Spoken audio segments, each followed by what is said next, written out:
শেষ হয়ে যাবে, আমার সেই পথটাকে বেছে নিতে হবে।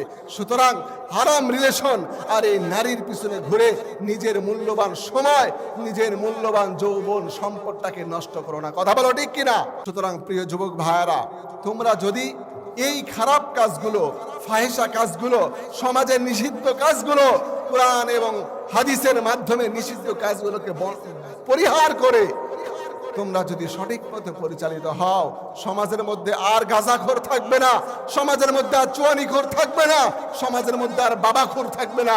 সমাজের প্রত্যেকটা যুবক যখন দাড়ি রাখবে, প্রত্যেকটা যুবক যখন ইসলামের জন্য সময় ব্যয় করবে, প্রত্যেকটা যুবক যখন সুন্নতি লেবাস পরিধান করে সমাজে চলাফেরা করবে, স্কুল কলেজে চলাফেরা করবে, ইউনিভার্সিটির মধ্যে চলাফেরা করবে, তো ওই যুবককে দেখে দেখে প্রত্যেক মানুষ শিখবে যে একজন যুবক তাও যৌবনকে হেফাজত করে কুরআনের জন্য সময় দেয়, ইসলামের জন্য সময় ব্যয় করে, রাসূলের আদর্শ গ্রহণ করে, টুপি পরে, পাঞ্জাবি পরে, সুন্নতি পোশাক পরিধান করে যেমন যুবক মানুষ সমাজে যেভাবে চলাফেরা করে, তো আমি আপনিও ওই যুবককে মডেল বানিয়ে শিক্ষা গ্রহণ করে পুরো সমাজটাকে পরিবর্তন করব।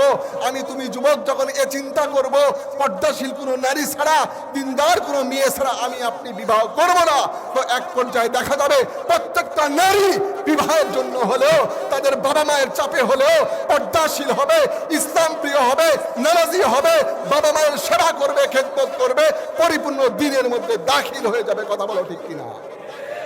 সুতরাং প্রিয় ভাইয়েরা, আমরা যুবকেরাই নারী সমাজকে ভালো করতে পারবো, আবার ওই যুবকেরাই নারী সমাজকে নষ্ট করে ফেলছে। কথা বলো ঠিক কিনা?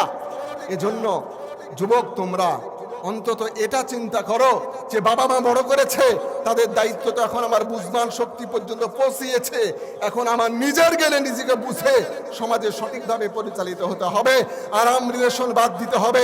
আমি আমার নারীকে, যে মেয়েকে বিবাহ করে নিয়ে আসবো, সে যেন ইসলাম প্রিয় হয়, সে যেন দিনদারিত্ব তার মধ্যে থাকে, নামাজি পর্দাশীল হয়, তাহলে বিবাহের পরে কোনো ধরনের ঝামেলা, কোনো ধরনের খারাপ কর্মকাণ্ড হবে না, পরিবারটা সুখের হবে। আল্লাহ পাক প্রত্যেককে সুন্দর নারী দেখে ইসলামের মধ্যে যে বিধান দেওয়া হয়েছে, 4 নম্বরের উল্লেখযোগ্য নম্বর হলো ওয়াদিনিহা, দিনদারিত্ব দেখে প্রত্যেক নারীকে বিবাহ করার তৌফিক দান করুন। আমরা সকলে বলছি আল্লাহুম্মা আমিন। আমি অনেক দিন পূর্বেই এই ব্যাপারগুলো নিয়ে আলোচনা করেছিলাম। একজন অভিভাবকের যে দায়িত্বগুলো সন্তানের প্রতি আছে, এই দায়িত্বগুলো যদি তারা সঠিকভাবে পালন করে, তাহলে আমাদের সমাজের ছেলে মেয়ে সন্তানেরা ইসলামের পথে চলবে, কোরআনের পথে চলবে, সমাজ নষ্ট হবে না, আমাদের যুব সমাজও ভালো থাকবে। এখন ঠিক কিনা? কিন্তু আমরা এটা পারি না বলে আজকে আমাদের যুবকেরা, আমাদের ছেলে মেয়ে সন্তানেরা নষ্ট হয়ে গিয়েছে, সমাজকে নষ্ট করছে, পরিবেশকে বিনষ্ট করে ফেলছে। এগুলোর পিছনে অভিভাবকরাই দায়ী, অন্য কেহ নয়। তবে যেহেতু যুব সমাজ, যুবককে আল্লাহ পাক যুবকের ইবাদতকে বেশি পছন্দ করেন এবং যুবকের অবদানের মাধ্যমেই ইসলামকে আল্লাহ পাক আখেরি নবীর মাধ্যমে প্রতিষ্ঠিত করেছেন, সুতরাং আল্লাহ পাক প্রত্যেকে আকল, জ্ঞান, মেধা সম্পূর্ণ বুদ্ধি দান করেছেন, আকল দিয়েছেন, কলব দিয়েছেন, বুঝ শক্তি দিয়েছেন। এই বুঝ শক্তি বুঝার মাধ্যমে কিন্তু আমার আপনার জীবনটাকে সঠিক পথে পরিচালিত করতে পারবো, অথবা ব্যাঠিক পথে, জাহান্নামের পথে পরিচালনা করার এখতিয়ার, ক্ষমতা আল্লাহ পাক প্রত্যেককে দিয়েছেন। ঠিক কিনা বলেন? আমার ভাইরা, এজন্য রব্বুল আলামিন কালামে হাকিমের মধ্যে জানিয়েছেন, পৃথিবীর মানুষ, আমি আল্লাহ তোমাদেরকে জবান দিয়েছি, আমি আল্লাহ তোমাদেরকে বুঝার শক্তি দিয়েছি, কর্ণ শক্তি দিয়েছি, আমি আল্লাহ রব্বুল আলামিন তোমাদেরকে দেখার শক্তি দিয়েছি, শারীরিক গঠন দিয়েছি, তোমার সামনে জাহান্নামের পথ এবং জান্নাতের পথ খোলাসা স্পষ্ট করে বলে দিয়েছি। তুমি বুঝে শুনে যে পথটাকে অনুসরণ করবা, ওই পথেই তুমি পরিচালিত হবা। আর তোমার নিজের সিদ্ধান্তের পথটাকে বেছে নেওয়ার মাধ্যমে কাল কিয়ামতে কঠিন সময় তোমার সিদ্ধান্তর আকীদাকে বিশ্বাসের ভিত্তিতে তোমাকে তোমার ফায়সালা করা হবে।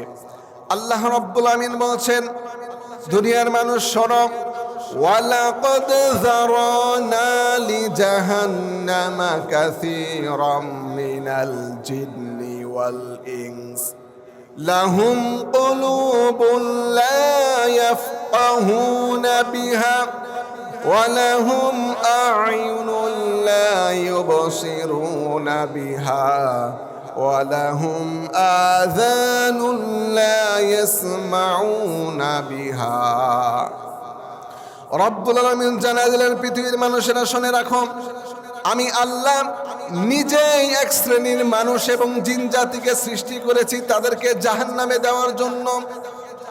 আর এদের আলামত শুনে রাখো রে মানুষ, পৃথিবীর মানুষেরা শুনে রাখো, জাহান্নামের জন্য কাদেরকে সৃষ্টি করেছি তাদের আলামতগুলো জেনে রাখো। লাহুম কুলুবুন লা ইয়াফকাহুনা বিহা, আমি আল্লাহ প্রত্যেককেই কিন্তু কলব দিয়েছি, বুঝশক্তি দিয়েছি, মেধা সম্পূর্ণ মানুষ পাঠাইছি, জ্ঞান সম্পূর্ণ মানুষকে বানাইছি। এই মেধা দিয়ে, এই কলব দিয়ে, এই বুদ্ধি দিয়ে যখন ভালো জিনিস বুঝবে না, সঠিক পথকে বোঝার পরেও না বোঝার চিন্তা করবে, কোরআনের পথে চললে জান্নাতি, কোরআনকে অমান্য করলে জাহান্নামী হয়ে যাবা, এইটাই স্পষ্ট কথা। এইটা জানার পরেও যারা মানবে না, যারা বুঝার পরেও বুঝার চেষ্টা করবে না, ওদেরকে আমি আল্লাহ জাহান্নামের জন্য বানাইছে। সুতরাং বাবা মা যদিও প্রাথমিক পর্যায়ে দায়ী হবে, এরপরেও আমি আপনি যখন বড় হয়েছি, বুঝশক্তি আমাকে দিয়েছে আল্লাহ, সেই বুঝশক্তি আমার মধ্যে এসেছে, ওই বুঝশক্তির মাধ্যমে যদি সঠিক পথটাকে গ্রহণ না করি, তাহলে আমরা আমাদের নিজেদের কৃত কর্মের কারণে পরকালীন জীবনে জাহান্নামী হব। এতে বাবা মাকে দায়ী করে কোনো লাভ হবে না, আমরা আমাদের নিজেদের সিদ্ধান্ত অনুযায়ী জাহান্নামের পথে পরিচালিত হচ্ছি। ঠিক কিনা বলেন? এই জন্য মুহতারাম ভাইরা, যুবকেরা, আজকে আমরা সবকিছু জানার পরেও, সবকিছু বুঝার পরেও কিন্তু জাহান্নামের পথে চলছে। কথা বলো ঠিক কিনা? এটাকে পরিবর্তন নিজেদেরকেই করতে হবে। আজকে যুব সমাজ নষ্ট হওয়ার পিছনে বিশেষ কারণ হলো নারী। কথা বলো ঠিক কিনা? এই নারীদের জন্য সমাজের প্রেম, ভালোবাসা, রিলেশন, এগুলোর জন্য যুব সমাজ নষ্ট হয়ে যাচ্ছে। এগুলো থেকে বাইরে হয়ে আসতে হবে। আমি আপনি জীবনকে সুন্দরভাবে পরিচালনা করার জন্য মনে করছি, রিলেশন করেছি, সম্পর্ক করেছি, পছন্দের নারীকে বিবাহের মাধ্যমে সুন্দর সংসার তৈরি করব। কিন্তু তোমাকে বুঝতে হবে যুবক, ওই রিলেশনের মেয়েকে, গার্লফ্রেন্ডকে বিয়ে করার পরে তোমার সংসারটা সুখের হবে না তোমার সংসারটা ধ্বংসের হবে, এইটা ক্যালকুলেশন করার বুঝশক্তি, দায়িত্ব কিন্তু তোমার নাই। কথা বলো ঠিক কিনা? তুমি মনে করছো আমি রিলেশন করেছি 3 বছর 4 বছর যাবত, আমার গার্লফ্রেন্ডকে বিয়ে করে সংসার সুন্দর করব।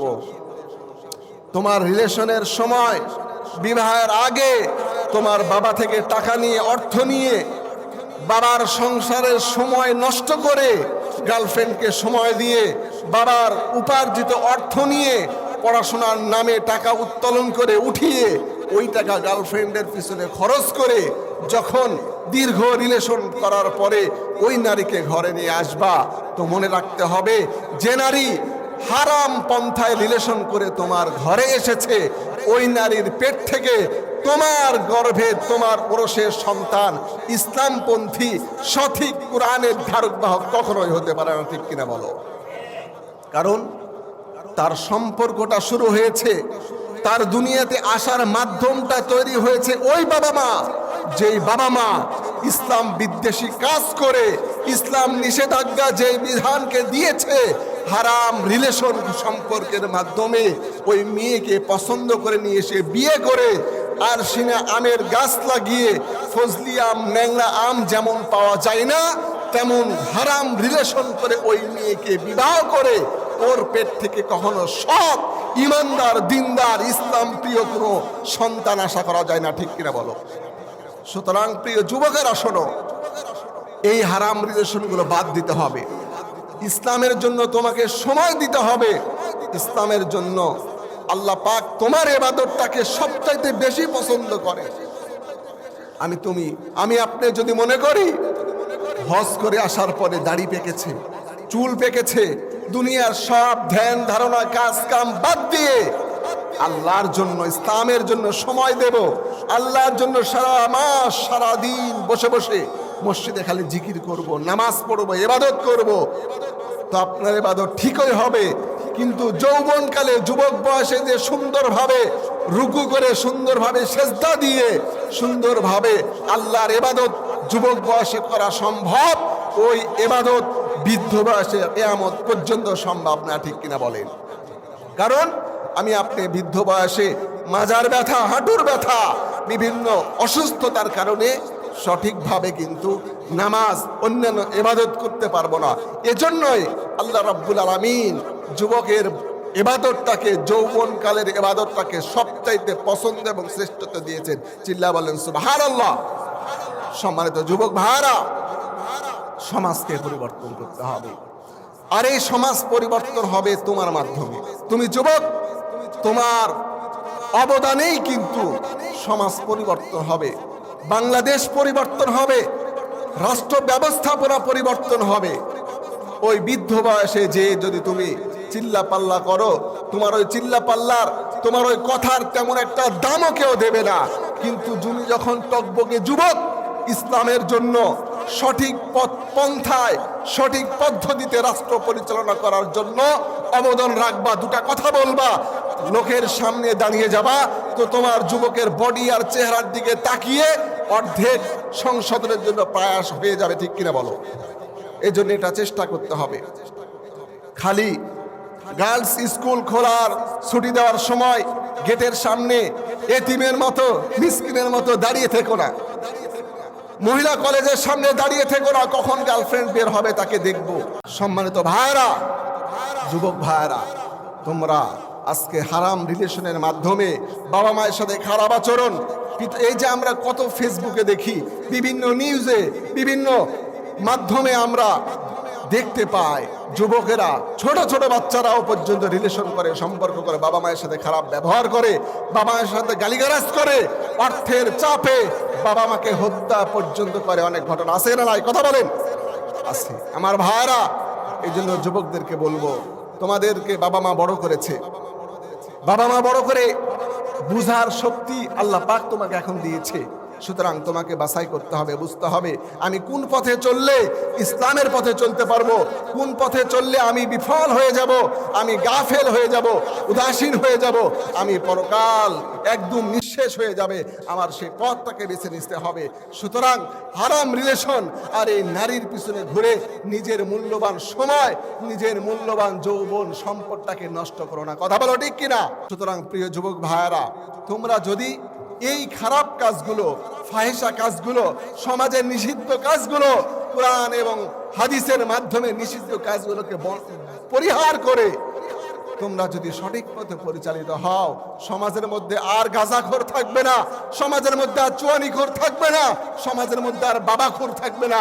সমাজের প্রত্যেকটা যুবক যখন দাড়ি রাখবে, প্রত্যেকটা যুবক যখন ইসলামের জন্য সময় ব্যয় করবে, প্রত্যেকটা যুবক যখন সুন্নতি লেবাস পরিধান করে সমাজে চলাফেরা করবে, স্কুল কলেজে চলাফেরা করবে, ইউনিভার্সিটির মধ্যে চলাফেরা করবে, তো ওই যুবককে দেখে দেখে প্রত্যেক মানুষ শিখবে যে একজন যুবক তাও যৌবনকে হেফাজত করে কুরআনের জন্য সময় দেয়, ইসলামের জন্য সময় ব্যয় করে, রাসূলের আদর্শ গ্রহণ করে, টুপি পরে, পাঞ্জাবি পরে, সুন্নতি পোশাক পরিধান করে যেমন যুবক মানুষ সমাজে যেভাবে চলাফেরা করে, তো আমি আপনিও ওই যুবককে মডেল বানিয়ে শিক্ষা গ্রহণ করে পুরো সমাজটাকে পরিবর্তন করব।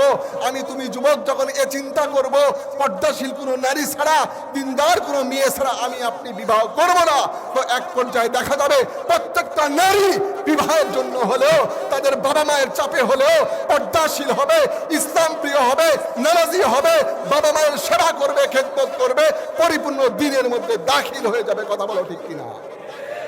সুতরাং প্রিয় ভাইয়েরা, আমরা যুবকেরাই নারী সমাজকে ভালো করতে পারবো, আবার ওই যুবকেরাই নারী সমাজকে নষ্ট করে ফেলছে। কথা বলো ঠিক কিনা?